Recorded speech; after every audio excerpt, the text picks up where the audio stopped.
God is good all the time, and all the time God is good. Isang mapagpalang umaga po sa inyong lahat mga kapatid, at tayo ay magpasalamat sa Panginoon sa panibagong buhay at lakas na kaloob sa atin. Narito po tayo muli sa ating online morning devotion, ang Grab Food for the Soul, our daily dose for the nourishment of our soul. Simulan po natin ang ating araw sa pagbubulay-bulay nang tayo ay makalakad sa isang mapayapang pamumuhay. Sa umaga pong ito mga kapatid ay ating ipagpapatuloy ang ating paksa na The Laws of Spiritual Maturity Part 2. Tinalakay po ni Sister Loida Anahaw noong Tuesday morning yung pong Part 1. At sa kanyang pagtalakay sa Part 1 ay nabigyan pansin niya yung dalawa sa 7 na The Laws of Spiritual Maturity. Binigyan pansin niya po yung the law of satisfaction and the law of regeneration. So ngayon, ipagpapatuloy po natin. Kayo po na nakasubaybay nung Tuesday morning, nung part 1, ito po yung part 2 at ito po yung 5 na nakapaloob doon sa 7 laws of spiritual maturity. Ang number 3 po ay ito yung the law of productivity. Mga kapatid, inaasahan po ng Panginoon Diyos na tayong mga mananampalataya ay maging mabunga, maging productive upang madagdagan ng kabuluhan sa lipunan. Kaya di po ba, sabi niya, tayo ay maging asin at ilaw ng sanlibutan. Nais ng Panginoon na tayo ay maging mabunga sa ating lipunan.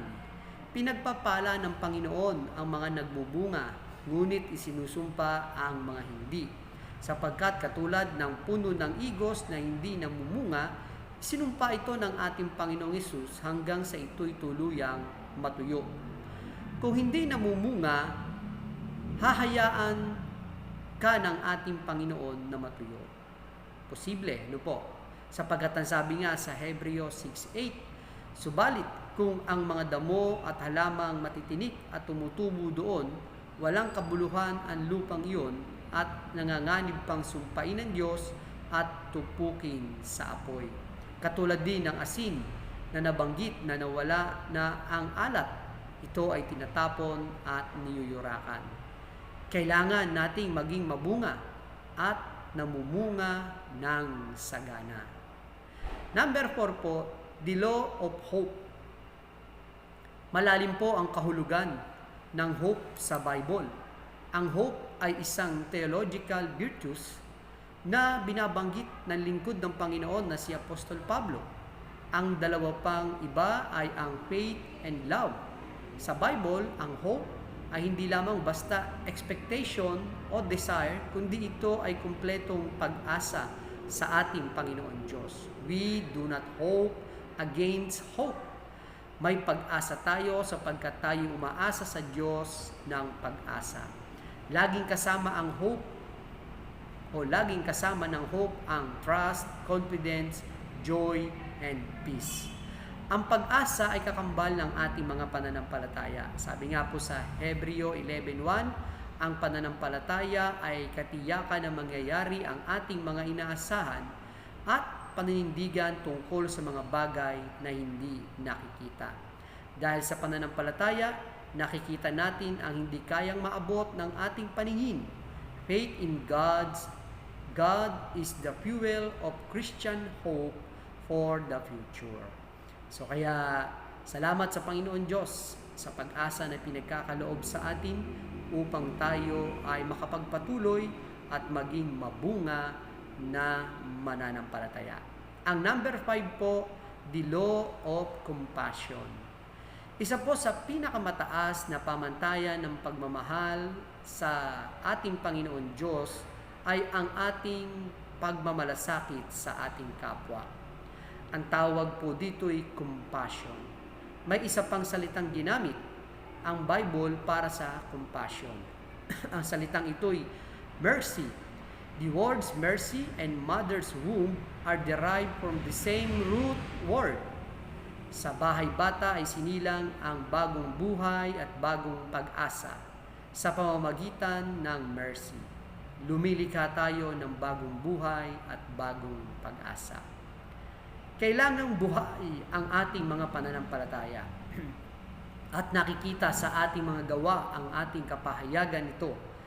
Kung totoong mahal natin ang Panginoon Diyos, ipadama natin ito sa Kanya sa pamamagitan ng ating pagmamahal at pagmamalasakit sa ating kapwa, lalo na sa mga higit na nangangailangan.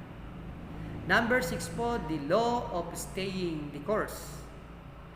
Kailangang magsimula tayo ng malakas at matapos ng malakas. Tapusin ang anumang sinimulan.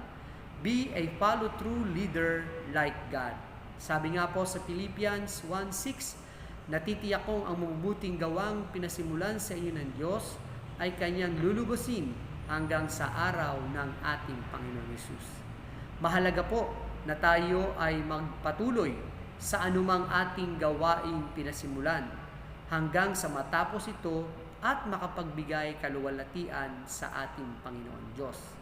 Ang tinutukoy po natin na tayo ay manatili sa ating paglalakbay ng ating mga pananampalataya hanggang sa tayo ay datnan o tawagin ng ating Panginoon at sa mga panahong yaon ay patuloy nating mararanasan ang spiritual maturity o matured Christian sapagkat kahit na maraming balakid, hadlang na pumipilit na tayo ay mapahinto sa ating mga pananatili sa paglilingkod at pagsunod sa Panginoon, ngunit sinikap natin na ang lahat ng ito ay ating labanan sa tulong at biyaya ng ating Panginoon Diyos. Ang number 7 po sa the 7 laws of maturity, spiritual maturity, the law of spiritual modeling. Ang buhay natin ay kailangang maging inspirasyon sa iba. Para mangyari ito, kailangang masabi rin natin ang sinabi ng lingkod ng Panginoon na si Apostol Pablo sa 1 Corinthians 4:16. Kaya't isinasamo ko sa inyo, tularan ninyo ako. Of course, ang ating ultimate model ay ang ating Panginoong Jesucristo. Hindi po yon nagbabago. Siya ang noon, ngayon, at bukas. Ngunit nang binanggit ng lingkod ng Panginoon ni si Apostol Pablo ang mga ganitong pangungusap, sapagkat batid niya na meron siyang unang tinularan, at yan ay walang iba kundi ang ating Panginoong Hesus. At ang nais niyang ipatulad sa mga mananampalataya ay ang ginagawa niyang paglilingkod sa ating Panginoon, pagtulong sa kapwa, isang modelo ng pananampalataya upang ang lahat ng nangaglilingkod sa ating Panginoon ay maging isang mabuting halimbawa sa ating lipunan. Kapag nailatag na natin ang saligan ng ating mga pananampalatayang Kristiyano, hindi na natin kailangang ilatag ito muli. Binanggit ng may akda ng Hebreo 6:1 ang dalawang bahagi ng saligang ito na hindi na natin kailangang itatag muli. Una, ang pagsisisi mula sa mga nagawang naghahatid sa kamatayan. At ang pangalawa, ang pananampalataya sa Panginoong Diyos. Ang dalawang bagay na ito ang unang dalawang hakbang sa ating pamumuhay Kristiyano. So kaya kung ito po ay ating na isuko na sa ating Panginoon Diyos, tayo ay nakapagsisi ng tapat at ngayon ay ating pong ginagawa ang lahat ng kalooban o iniutos ng Panginoon sa ating base sa ating mga pananampalataya, ang kapurihan ay ating patuloy na ibinabalik sa ating Panginoon Diyos. Dalangin natin sa Panginoon na manatili nawa buhay at mabunga ang ating mga pananampalataya. Kaakibat ang pag-asa upang higit nating maparangalan ang ating Panginoon. Makita nawa sa ating buhay ang isang spiritually maturing Christian sa isip, sa salita, at sa gawa. Salamat po sa umagang ito. At ito ang ating part 2 ng ating pagbubulay-bulay sa umagang ito. Purihin ang ating Panginoon Diyos. Tayo po ay manalangin. Salamat po aming Panginoon sa iyong biyaya ng pagkakataon na kami po ay makapagbulay-bulay ng iyong salita sa umagang ito. Bagamat ang aking mga kapatid ay naghahanda, maaring sa kanilang pagpasok sa trabaho at pagpasok sa paaralan. Dalangin ko po Panginoon na sila ay iyong patuloy na gabayan na makarating ng ligtas at payapa sa kanilang workplace, sa kanilang school, at maging sa mga panahon na kanilang ilalagi sa mga nasabing lugar, maging produktibo po sila at maging sa kanilang mga pag-uwi ay maranasan ng iyong mayamang pag-iingat. Panginoon, meron po kami mga kapatid na ngayon ay nasa banig ng karamdaman. May mga kapatid kami, Panginoon, na nagpapagaling at nagpapalakas. Sa mga kapatid naming nakikinig at nanonood ngayon, patuloy kayong manampalataya sa Panginoon at yung pag-asa na ating natalakay ay patuloy niyong maranasan sa inyong buhay sapagkat kayo ay kahahabaghan ng ating Panginoon. Aming Panginoon Diyos, aking pong patuloy na dalangin ang buong araw na ito ay basbasan niyo po ang bawat isa sa amin sa lahat ng aming mga gagawin. Sa buong araw na ito, ikaw po ay aming maluwalhati at maparangalan. Sa pangalan ng aming Panginoong Hesus na iyong bugtong na anak. Amen at amen. Papuri at pasalamat sa ating Panginoon. Salamat po sa inyong pagsama sa pagbubulay-bulay ng salita ng ating Panginoon.